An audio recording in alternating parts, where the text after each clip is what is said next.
The wind howled outside as the rain splattered against the windows, creating a symphony of eerie sounds that echoed through the empty house. I sat on the couch, the only source of light coming from the flickering flame of a single candle on the coffee table. The power had gone out hours ago, leaving me in complete darkness. I had never been a fan of storms, especially not when I was alone in the house at night.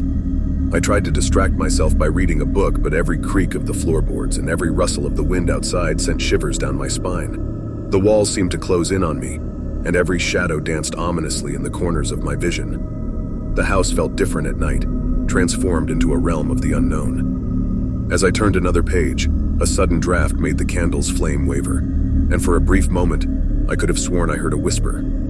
I dismissed it as my imagination playing tricks on me, but the unease settled in the pit of my stomach like a heavy stone. I shook my head and continued reading, trying to ignore the irrational fear creeping into my mind. Time passed slowly, each second feeling like an eternity.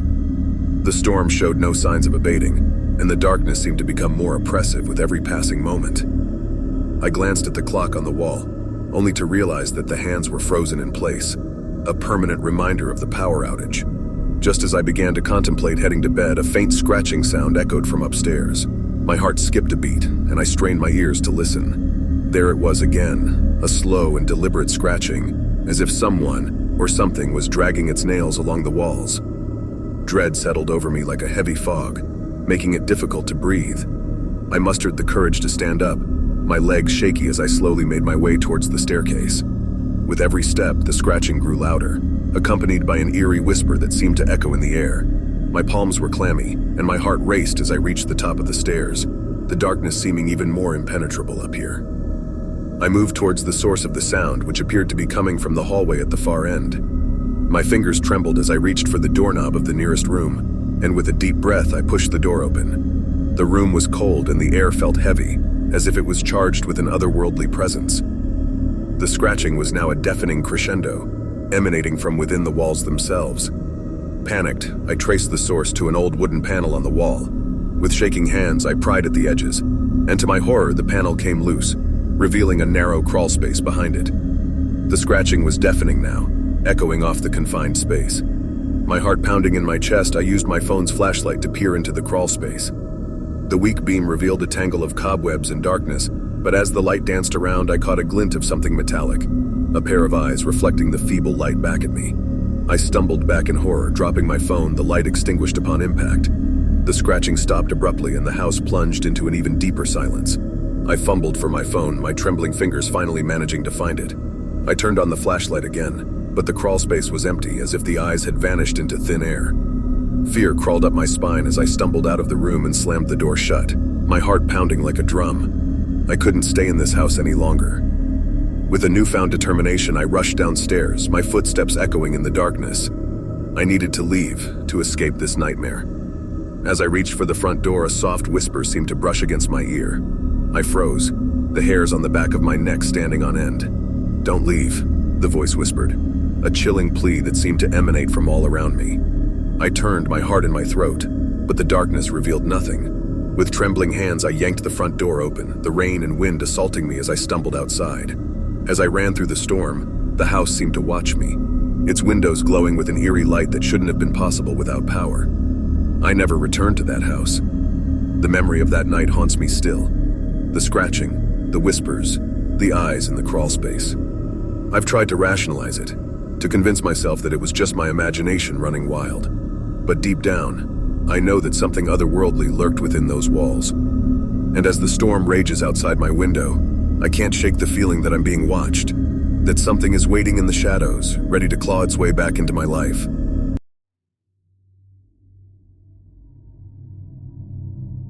The moon hung in the sky like a pale sentinel, casting long shadows that seemed to stretch out with greedy fingers towards the corners of the room.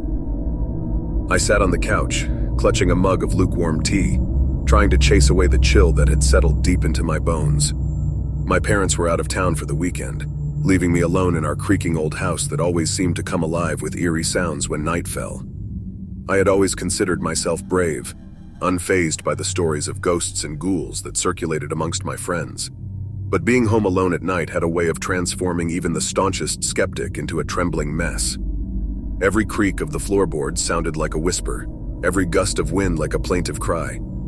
The house felt different when it was just me, as though it harbored secrets that it was now eager to reveal. I tried to distract myself by turning on the TV, hoping that the sounds of a mindless sitcom would drown out the silence that seemed to press against my eardrums. The flickering images on the screen danced with an eerie rhythm, casting grotesque shadows on the walls that seemed to twist and contort in unnatural ways. I blinked, rubbing my eyes, chalking it up to my imagination playing tricks on me. But then, from the corner of my eye, I saw a shadow move across the hallway. My heart pounded in my chest as I turned my head, but there was nothing there. Just the empty corridor, bathed in the sickly glow of the moonlight filtering through the windows. I told myself it was probably just a trick of the light, that my nerves were getting the best of me. I forced myself to get up and walk around, as if proving to myself that I was in control. As I wandered through the house, I noticed that the air seemed to grow colder with every step. Goosebumps erupted on my skin, and a sense of unease settled in the pit of my stomach. I thought about calling a friend, someone to talk to and share my fears, but the idea of vocalizing my anxieties felt like admitting defeat to the unseen forces that seemed to be closing in on me. I retreated to my room, hoping that the familiarity of my own space would bring me some comfort. I closed the door and locked it, just to reassure myself that I was safe.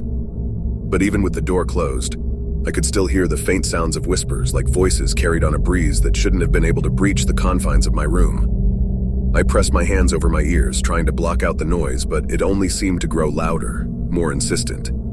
And then the lights flickered and went out. I was plunged into darkness, the kind of darkness that feels thick and suffocating, like it could consume you whole. Panic clawed at my chest as I fumbled for my phone, using its feeble light to guide me to the door. I needed to get out, to escape the oppressive grip that the house seemed to have on me. As I stumbled through the hallway, the shadows seemed to writhe and twist around me, like living entities hungry for my fear. The whispers grew louder, forming words that I couldn't quite make out, but that sent shivers down my spine. I reached the front door and fumbled for the handle, my trembling fingers struggling to find purchase. The door finally swung open and I stumbled out onto the porch, gasping for breath. The night air was cold and biting, but it felt like freedom compared to the suffocating terror that had gripped me inside the house.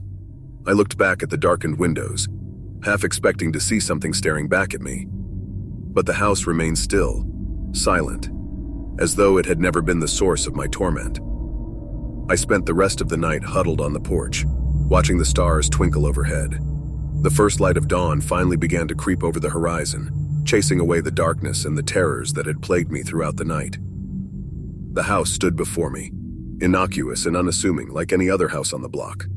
My parents returned later that morning, finding me haggard and exhausted on the porch. I tried to explain what had happened, the whispers, the shadows, the paralyzing fear.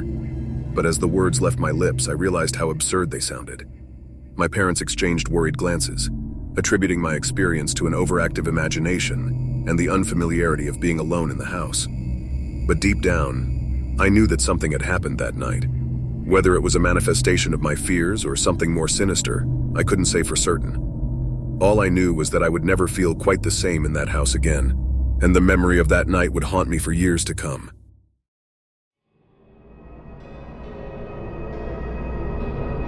The wind whispered through the trees outside, its faint moans dancing on the edges of my consciousness. The darkness pressed against the windows like an inky void, punctuated only by the occasional flicker of distant lightning. I sat alone in the dimly lit living room, my heart racing in uneasy anticipation. My parents had gone away for the weekend, leaving me with the eerie company of an old house that seemed to have secrets of its own. As the clock ticked away, the silence grew oppressive, broken only by the soft creaking of the floorboards beneath me. I tried to distract myself with a book, but every sound magnified my unease. The house seemed to breathe, each exhale sending shivers down my spine. I could almost hear the walls whispering, their secrets just beyond my comprehension. I glanced at the antique grandfather clock that stood in the corner of the room. Its hands pointed to midnight, a time that always seemed to carry a weight of its own. The storm outside intensified, rain pelting against the windows like impatient fingers. I shivered, pulling my sweater tighter around me as a sudden chill enveloped the room. The flickering lights cast eerie shadows on the walls, and I couldn't shake the feeling that I was being watched. My gaze darted around the room, catching on the old family portraits that lined the walls. The stern faces of my ancestors stared back at me, their eyes seeming to follow my every move. I tried to laugh off the sensation, blaming it on my overactive imagination, but a knot of unease settled in my stomach. I decided to head to the kitchen to make a cup of tea, hoping the warmth would calm my nerves. As I walked through the hallway, the floorboards groaned beneath my feet. I froze, straining to hear anything out of the ordinary, but all I could hear was the sound of my own breath, ragged and uneven. With trembling hands, I filled the kettle with water and switched it on. The soft hum was a comforting contrast to the disquieting silence that had settled over the house. I leaned against the kitchen counter, trying to shake off the feeling of being observed. That's when I heard it, a faint, almost imperceptible whisper coming from the darkness beyond. I strained my ears, my heart pounding in my chest. Was it just the wind playing tricks on me? Or was there something more sinister at play? I felt a chill crawl up my spine as the whisper grew louder, words forming in the abyss of sound. My name.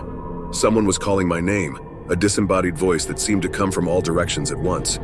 Panic seized me and I stumbled back from the counter. The kettle's shrill whistle pierced the air, but I barely registered it as I turned to flee the kitchen. I rushed down the hallway, my footsteps echoing in the empty house. The shadows seemed to close in around me, twisting and contorting as if they were alive. I reached the living room and froze in my tracks.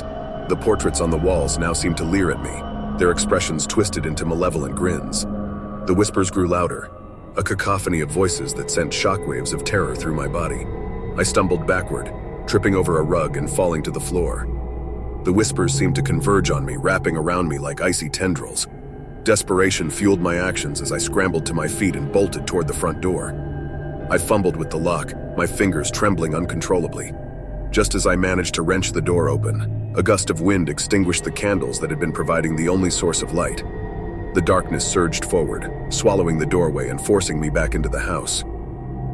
I screamed, a primal sound that was drowned out by the chorus of whispers that now seemed to fill every corner of the room. Tears streamed down my face as I pressed my hands over my ears, trying to block out the maddening voices. But the whispers were relentless, seeping into my mind like a poison, filling my thoughts with their haunting words. In a final act of desperation, I stumbled toward the fireplace and grabbed a log from the pile. With trembling hands, I struck it against the remaining candles, igniting them once again. The room was bathed in flickering light, and as the candles' flames danced, the whispers retreated, their intensity waning. I collapsed to the floor, gasping for breath as the oppressive weight lifted from my shoulders. The storm outside began to subside, the rain easing to a gentle drizzle. The house seemed to settle, its walls no longer echoing with sinister secrets. As I sat there, my heart slowly returning to a normal rhythm, I realized that the darkness had been banished. The whispers had receded, leaving behind only an eerie silence. And in that moment, I understood that sometimes the scariest things are the ones that lurk within our own minds, waiting for the cover of night to make themselves known.